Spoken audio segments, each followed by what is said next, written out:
Disclaimer, this video might have some strong language and I am sick. So, yeah, that's all you need to know. Alright? Alright. Alright, enjoy the video. You know, I am not one to really look at other Roblox games. A lot of the more popular games are usually saturated with very low effort games to make quick money and with basically no passion or just hopping on trends like RNG games and anime games and whatever the hell Robloxers love these days. I don't really keep up with that. However, sometimes I do give an up-and-coming game a chance and then maybe I might like it or just not like it. While it usually is a game I think just sucks, Forsaken is a very rare exception, and it's in games like this where I think Roblox is just a diamond in the rough scavenger hunt for good games you could recommend to people. Forsaken is a very simple premise of a game. One person is a killer and the other players are survivors. The survivors need to live against the killer until time runs out to win. The killer wins if they can kill all the survivors in time. It's a very simple concept that I think has been done in other games like Pillar Chase 2 and the Robloxia Until Dawn, if you ever played those games. The big difference is, I think Forsaken is currently the most popular one of those killer survival games, so it's pretty much the one I sunk the most time in recently, usually when I'm not playing fighting and whatnot, or whatever the hell I'm doing on Roblox. As the survivors, you basically need to survive. There's not much to it, but there is optional stuff in the form of the generators. You fix these generators with others by doing these sliding puzzles. It's like mobile game stuff, but just in Roblox. It's all randomly generated, so some are easy and some might take a bit more time, but you get used to the puzzles, as there are enough of a challenge to do usually. Playing as a survivor has a lot more than just that though. You have a stamina meter that allows you to sprint and charges pretty favorably for both you and the killer. Yes, the killer also has a stamina bar. There's also items you can find on the ground like the Bloxy Cola and Medkit that give you a speed boost and heal most of your health respectively. You also can't jump, which is fairly obvious from the footage, but you know, I have to mention it. And another thing you can notice is that there's a bunch of survivors to choose from, ranging from all-around survivors to more support survivors to survivors who made the killer want to kill himself. So I'll just be quick with the survivors on how fun they feel and how good I feel they are as well. Noob is a starter survivor and he doesn't have much of anything. He has very normal stats and comes with 2 colas that give him speed, 2 slate skin potions that make him slow as hell but invincible to attacks for a couple of seconds, and a ghost burger that allows him to be slightly invisible and undetectable for a bit. He has nothing special that supports teammates, but he is fairly fun to play as with his tools. He relies on his items to stand out, but he is perfectly fine to play as and an incredibly good choice as a starter character for survivors. Elliot is up next and is one of the 2 characters I consider a full support. He has 80 health, which is lower than usual, and throws pizzas that heal people but not himself, while also having an ability that speeds himself up that recharges itself by giving pizza to others. I think Elliot is the most fun character out of all of them, which explains my level on him. And his healing and movement work in tandem and gives an actual selfish reason to heal people because his speed ability is absolutely vital in his actual survival. It's also just fun living with the lowest health of everyone while also being a high value target to the killer, which involves some good thinking and overall being a great supportive player, or having good teammates, that too. He also has a benefit that marks people who take a chunk of damage to find him, and when contributing to generators, he can heal more. I think Elliot is just a great mesh of support and selfish design so people can balance out helping and actual survival of him despite his low HP. Two Time is a character that is unfinished. No, that is not a joke. He has no abilities and has a passive that allows him to be resurrected after dying with less health and a speed boost. He does nothing other than that. Most of the time, Two Time is just camping corners and can do really nothing, or the rare instance where he can distract the killer onto them since he has an extra life to use. I don't like playing him at all because he doesn't have much, and I just find him annoying to fight as the killer, so I have some, like, morals to him, not mortals. I don't know, it's weird. I don't like this character at all. 007N7, yes, that is his name, is a character that spawns clones and uses a teleporting ability to keep away from the killer and prevent himself from being hit a lot. He is probably the hardest survivor to play, but heavily rewarding when done right, as he can be a big nuisance if his clone can distract the killer well enough. Albeit he can have some very easy counterplay which can make him very awkward to use, I will say he is kind of fun, especially when his clones or teleports work amazingly, but again, I think he is by far the most challenging survivor to use effectively. Shedletsky is a survivor that can slash the killer to stun him with a cooldown to it, and has fried chicken he can eat to regenerate a chunk of his health. Other than that, he has basically average stats. Shedletsky is a pretty popular survivor though, you could find in most servers, as his sword is powerful and his self-sustain without needing a healer is extremely vital. His sword can be baited, or you could bait the killer into running into it, which also adds a layer of counterplay to his whole strategy, making him a pretty fun character. He is just consistently very good and simple while being incredibly effective as a bodyguard most of the time, which is why he is such a popular pick. Speaking of stuns, the next survivor is Guess1337, who has an extra 15 HP and comes with a charge move that can knock back killers, and a block move that can negate damage while also giving a charge for his punch ability, which can stun the killer if landed. Guess is probably the best survivor and by far the most annoying to take out, due to high HP and plentiful tools to bolster his offense and defense alike.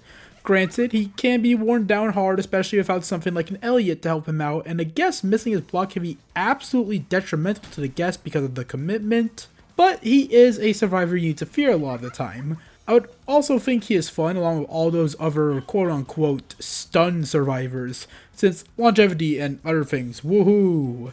Going back to the supports for a second, the next survivor is Builderman, who I consider one of the other true support characters you could play as. He could build a sentry that targets killers, dealing damage and slowness to the killer, and can place a dispenser which can heal any survivor around it. And honestly, Builderman is not as impactful as other survivors. The sentry slowness is only noticeable in some bigger areas of maps, especially when being chased a lot, and while the dispenser can heal everyone, you need to keep it in a long-term spot due to its long cooldown, short range, and the fact that it heals slowly and dies by practically anything a killer can do. There are more things that hurt Builderman's usage, but those are main reasons as to why I don't think he is that good. He does have some bright spots with very specific sentry spots, but it doesn't really give Builderman a great use for the most part over other survivors. And finally, the last survivor as of writing this is Chance, who is the most expensive survivor and possibly the most fun of all of them. Chance revolves around flipping a coin to get charges for his other abilities or getting stacks of weakness which make him take much more damage. If he gets a good flip, he can get a charge for his other abilities up to a maximum of 3 for better odds. He can reroll his HP between 70 and 130 with the charges, or can save those charges to fire a gun with even more luck attached to it. The gun has way higher odds to fire out with more charges, which can stun the killer for a long time from a range. It can sometimes not fire, or just misfire and you take a crap load of damage and lose your gun. You could also use free charges to reset the amount of weakness you get from the coin flip, and helps bring back the gun to use if it misfired, which is insanely nifty. Chance is not reliable and very inconsistent, but god, it makes him so fun. Rerolling your random HP and keeping your weakness in check is insanely fun, and laying your gunshot is incredibly satisfying. It's weird that a luck-based survivor is actually very fun in this game while simultaneously still being good in that regard. There are only 8 survivors, but more are planned to come apparently. Out of all of them, I think all have a good use anywhere and all are pretty fun. I mainly use Elliot, Builderman, and Chance because I find them not too oppressive, but I also just find their playstyles to be pretty fun and simple while not being too complicated to use. You will most likely find a survivor to fit your playstyle extremely well, or just use all of them because I think all of them have a good degree to being fun, even if some aren't necessarily great. Now, let me move on to the 4 killers in the game so far because all of them are a bit weird to talk about. Jason is a very boring killer in the grand scheme of things. He can slash people, he can do a dash slash that can cause bleed damage, he has a full combo attack, and a move that can activate a status element on himself that makes one of his moves more powerful and makes him faster, but it's kinda just existing unless you're out of stamina. Jason has some absolutely insane hitboxes for some reason. I have no clue why some of them hit, but he doesn't have anything too special outside of that. But those hitboxes, oh my fucking god, those hitboxes, bro. Cool Kid is much more exciting, however. He has the lowest health of the killers, but he is the fastest out of all of them. He has a normal fast punch attack, he has a projectile that he can angle and pass through walls, he has a dash attack that has no startup. I don't know why. And it can catch people off guard and do a crap ton of damage while applying fire damage, and spawns 2 guys that walk slowly and can do damage and target the nearest player to them. He is probably the most accessible killer to use and might be the most fun to most people. I don't care too much about using him, but he's insanely annoying, primarily because his projectile applies slow, which makes close survivors free kill food, high damage output that's hard to avoid due to his speed, and him having the lowest HP of any killer is barely a downside, where killers have a crap ton of HP already. If anyone needs a nerf, Cool Kid probably needs a nerf to either that damn dash attack or that projectile slowness. It's actually absurd. John Doe is the next killer who relies more on a strategic approach instead of completely rushing people. He claws at enemies and can spawn a row of spikes which can do damage and block people off. He can place slowness traps that mark survivors, and he can use an ability to see every survivor on the map for a bit if needed. Also, all stuns only stun him for 2 seconds, so that's something to know. He is probably my favorite of the survivors due to his unique approach, and also because he has the most unique skills out of every killer to his approach, which I really love even though I suck a lot as the killer. 1x1x1x1, oh my god, that name, is the last killer, and I absolutely hate this one. 1x1 uses a lot of projectile based skills, as he has a slash with a slow windup that could do good damage and make survivors' vision worse. He has a quick but small slash that can make survivors locked into an annoying minigame. He has a skill that marks everyone but makes the screen blurry that gives him buffs and debuffs and some speed with it. An ability that spawns zombies from people he has killed that can run at nearby survivors doing damage and having their own health, which are absolutely annoying to avoid. 1x1 might be very annoying, but honestly, considering the hitbox jumbles of Jason and Cool Kid, it sort of pales in comparison to those two, which is why I think 1x1 is somewhat fair, albeit very annoying. All of the killers can fit a desired playstyle for someone, and there's more to be added if none of them really fit what you want to do, so there will be more wiggle room to work with later. But you usually play John Doe if you like a strategic plan, 1x1 if you like projectiles, Cool Kid if you want to be evil, and Jason if you love awful hitboxes. I want to look at another thing about this game, which are the maps, which I honestly am not that big of a fan of. I will say I think half of the maps are fairly fun, though. Horror Hotel is probably the most unique map with lots of hiding spots and walls, while also having a lot of open spaces killers and survivors can use to their advantages. Mixed in with closed in areas across the map, it has a ton of variety in its layout that makes it fun. I would probably say that Glass Houses is also a good map. Yeah, it can be a bit finicky with its walls, and I think the two higher parts on your side of the map can be a bit stale because everyone goes there, but the map is fine and probably the most fair map for juking. However, and this is more of a me issue honestly, I think the map can be too dark at times. I don't know why this is a running theme, but it will be a running theme when you play this game. It's more of a me issue though. Planet Voss is whatever honestly, not much to really talk about. It's a flat map with walls everywhere. I like the walls killers could go through, I think that is pretty neat, but other than that I got nothing much to say when it comes to this map. I think it's okay. Yorick's resting place on the other hand kind of sucks to play honestly. It's way too open and the lack of any walls outside the mansion or graveyard are kinda bad. I just find this map to be insanely hard to avoid a killer on unless you can't the living hell out of that big tower or the mansion area. Or get a free win if the killer can't catch up at all. Also, finding a good 1x1 on this map is absolute pain a lot of the time, so yeah, I will be biased in that. And then there's, oh god, Brandon 6875935's place. This map is not bad, but somehow way too dark a lot of the time. I don't know if it's my own eyes at this point, but the walls are practically invisible half the time, which can make navigating this map a nightmare, and half the time you basically rush the castle on one side of the map or just go to the storage containers alone because why not? I don't really know why I hate this map, but god, it just feels either boring or it feels like I'm a blind person stuck in hell running like a blind mouse. So, yeah, I am not too big on the maps, but I also want to talk about something else I am not a fan of. And that's what in the actual hell are some of these hitboxes. I don't know if this game runs on server-sided hitboxes or not, because some of these connected hits I could take, maybe from killers like 1x1 and especially Jason, look absolutely insane. Like, sometimes it feels like I get hit a mile away from some stuff, and you can say it's a skill issue, but some of these just don't look like they connect. Then again, client-side hitboxes have their own problems, but it would feel like I messed up more if it was client-side most likely, because goddamn, these hitboxes make no sense whatsoever. One thing I do like is the skins in this game. A lot of the skins look very good and sometimes contain references to other media or just look really nice.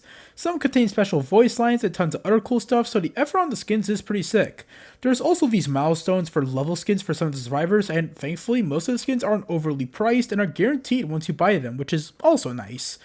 Also, I do think the lobby is pretty cool with all the NPCs you could talk to. It's nothing mind-blowing or anything, but cool little touches like that are great. There's actually a lot of cool little touches I won't go over, but it's pretty neat learning about all these special interactions when playing the game. Now that I got all of that out of the way of stuff I like and dislike, I can confidently say that this game is fun, albeit with some issues. I think the balance for killers like Cool Kid is a bit awkward in that regard, and the hitboxes... oh my god. But other than that, I think this game is a fun, replayable, round-based game that does its job. And considering the amount of effort put into this, I really do love the game shown here and hope for the best with more improvements. Also, side note, because I've been playing this game more, I might try to do more videos in this style because I was going to make my channel based on these types of short ramblings of Roblox games instead of being solely a fighting based channel, because I like some variety on Roblox content. However, I'm probably going to do it if I feel like it, or if I feel like it's not going to be redundant as hell, like, wow guys, the Roblox YouTuber is saying RNG games are bad again, ho ho ho! Like, you heard it way too many times at this point. I don't need to make a full video on them. There's like 40 million of them out there you could watch. I'm not gonna make another one into it. It's just like, what's the point? Nobody cares. We all know that I think RNG games are bad, because I'm a normal human being. So, yeah, I might just make more of these if I feel like it, and yeah, I hope you enjoyed this random one-off video. So, yeah, thanks for watching, and remember, Roblox has good games. I don't know what to say for that. I could probably just stop the recording here now. How the fuck do I take this off?